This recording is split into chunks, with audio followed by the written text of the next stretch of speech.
To our fans all over the world, I want to say a few words from the heart before this FA Cup final. I know that it has not been an easy season for you. We have not been up to the standard that you deserve.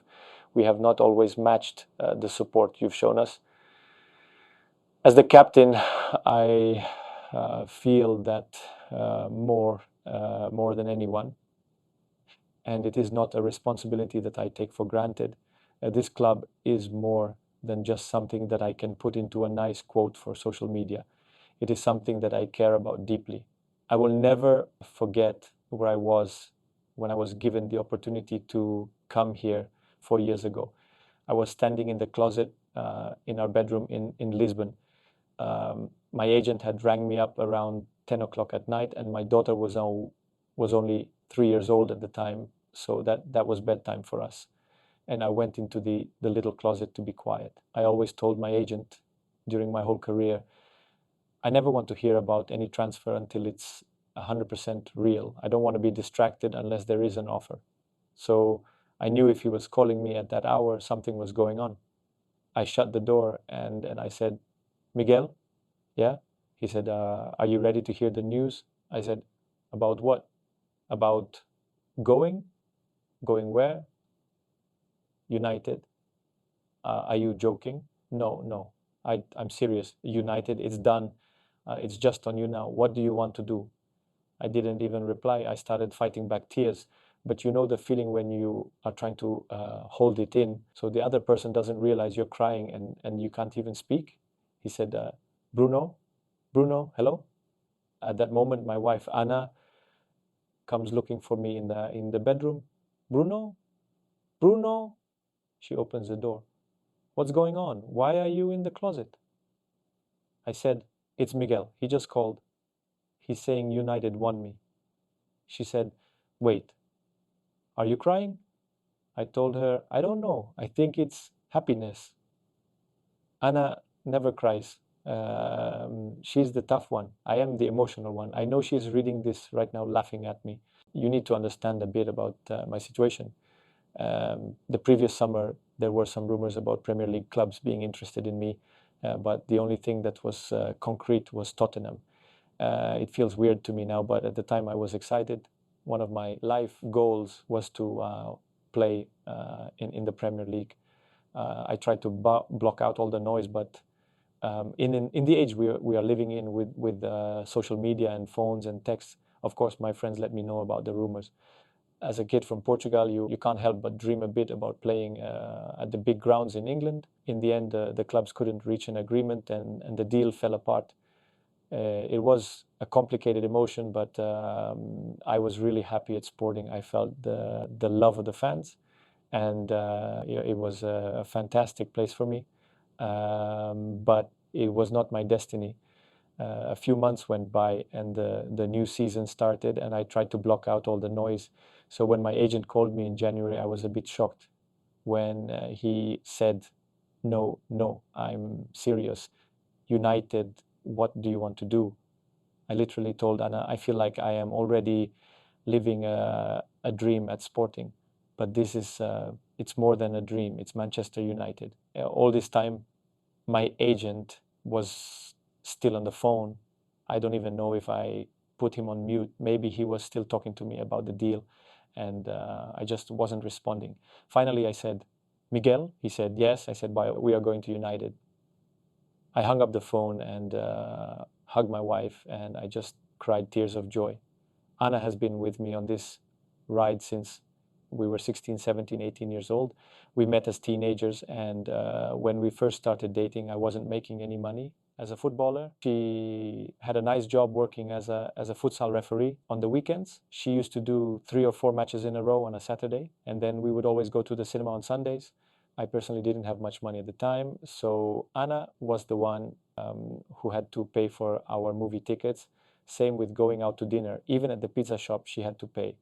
When I moved to Italy at 17, I lived at the training ground for the first year, and then she followed me at 18 when she finished high school. From day one, we have pursued this dream together. So when I cried tears of joy, it was because of our entire history. Remember when the sporting director of Udinese called me when we were at the team dinner and told me that they didn't want me anymore. Remember leaving the dinner so embarrassed. Remember when I was crying in the hotel room. Remember what you told me. Keep going. This is your dream. Look at where we are now. Like the tough times, they have never broken us. Growing up, this dream was always the only option. I had no backup, no other interest. When it was a lunch break at school, the only thing that was ever on my mind was to be the first one out the door so I could get to the football pitch and claim it. I laugh now when I see these kids today talking about fashion and worrying about what they're going to wear to school tomorrow, because the only thing me and my friends ever wore to school were jeans and futsal shoes. Every day we were out there at lunch playing in the mud, not giving a damn. I remember one Christmas I got the Nike futsal shoes that they made for Ricardinho. If you don't know Ricardinho, you have to go to YouTube now. I literally killed those shoes. They had no life in them anymore. May they rest in peace. If my mother made me stay inside for some reason, then I was playing football on the Sega or the PlayStation. I'm not talking about FIFA. I'm talking about the classics, Championship Manager and Pro Evolution Soccer, Facu, Roberto Lacos, Castolo, Coco, Minanda, the legends of the Master League. I was managing Man Red to glory, whenever I was not at the park. And when I was at the park, that was my happiest place. One of the first parks with the artificial turf that they ever did in Portugal was near my house in Porto. It was the Astro mixed with sand.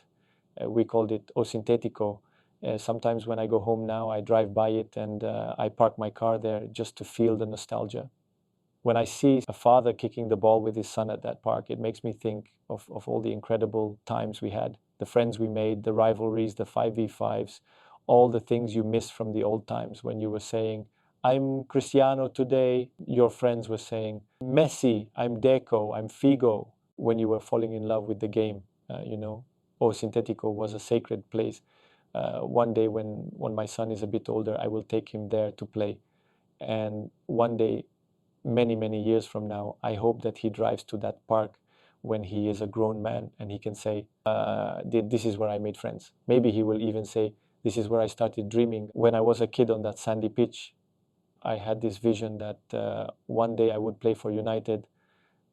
Obviously, every kid born in Portugal during the era of Cristiano and the 2004 Euros and the 2008 Champions League probably had this same crazy dream.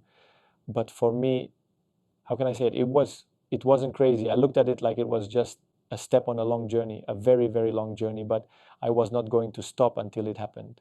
So yes, when my agent called me 4 years ago and told me that United wanted me, it was dream complete. I'll never forget my very first game at Old Trafford. I went out for the warm-up, and if I am honest, the stadium was only half full, and I kind of thought, okay, well, this is just normal. We went back inside and had our team talk, and then stepping into the tunnel again, it was like magic. I could hear this rumbling, then this incredible noise. Walking out the first time, it was just goosebumps. Everything is so much bigger even than your dreams. I'm sure some of you have seen the video, but I can totally understand how the little mascot felt when he got overwhelmed with emotion before the FA Cup game against Liverpool this season. We were standing in the tunnel waiting to go out, and I just saw this little boy standing there frozen with tears coming down his face. I don't even think he was sad. He just had his mind blown by the aura of Old Trafford. For me, as a father, it really hit me. I've seen that same look on my kids' faces. He didn't want to move, so I told him, hey, don't worry, you can hold my hand and we'll walk out together. But he was still frozen, so I just picked him up and we walked out of the tunnel together. That's a moment you never forget. From that first match, you have all embraced the new guy who signed from Portugal. Honestly, I was so focused that everything was silent once we started playing. All I was thinking in my head was, you have no time to settle in here. You are either a Man United player or you are not. You have to show it. When I got back to the dressing room after the match, I turned on my phone and my brother had texted me. I was a bit nervous about what he would say, because if you know my father and my brother and even my wife, they really don't hold back with the criticism. but it just said, "Did you hear the music?" I didn't understand what he was talking about. I texted, "What music?" "In the stadium. Your music. They did a song for you." Then he sent me the video, and I finally understood what he was talking about. All the people who went for drinks at the bar at halftime were singing my song. I was stunned because I had only signed 3 days before. I was thinking, how do they even know I am any good? YouTube? Everybody looks good on YouTube. How did they even come up with the lyrics in only 4 days? There will always be those who don't like your football, but 99% of you have only shown me love.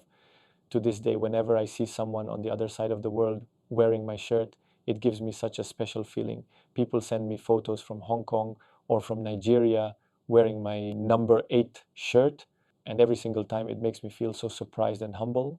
Last summer, when I was made captain, I remember coming home to Anna, and I said, "Something happened today I can't even explain." She said, "What?" I said, "Something that I never even dreamed about is coming true."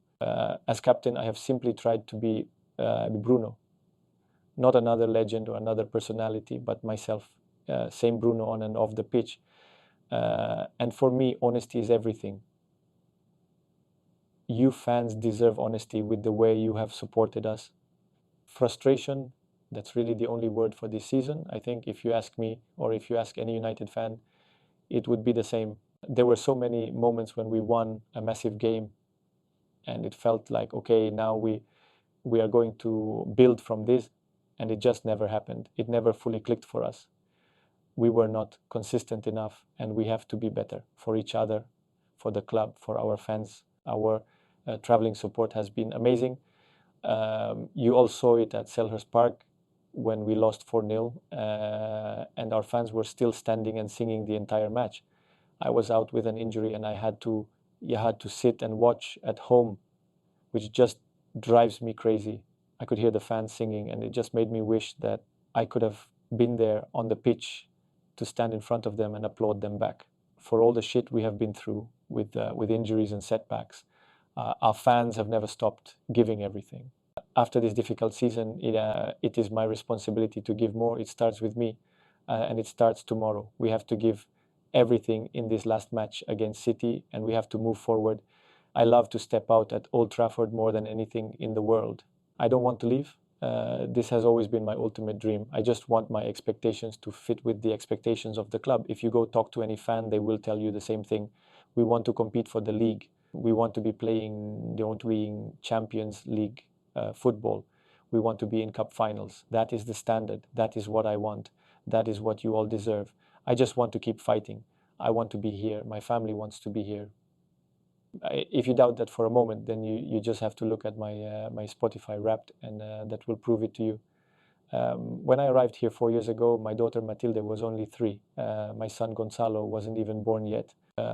Matilde, she used to love football. She was the reason why I always did my "I can't hear you" goal celebration, because whenever we asked her nicely to put her toys away, she would put her hands over her ears and say, "What? I can't hear you, Daddy, I can't hear you." Whenever I would forget to do the celebration, she would never let me hear the end of it. "Why didn't you do it, Daddy? You forgot about me." She watched every match. It's crazy how fast time goes by, because now I have a 7-year-old daughter who couldn't care less about football. Now she wants to be a ballerina and an Olympic gymnast. And I have a 3-year-old son who wants to do nothing but kick mini footballs around the house.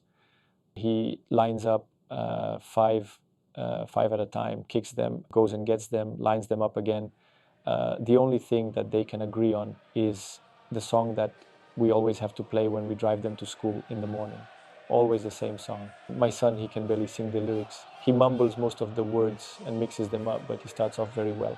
Imagine a 3-year-old screaming his lungs out at 8 o'clock in the morning from the back seat of the car. Then my daughter takes over for him every morning at 8 o'clock.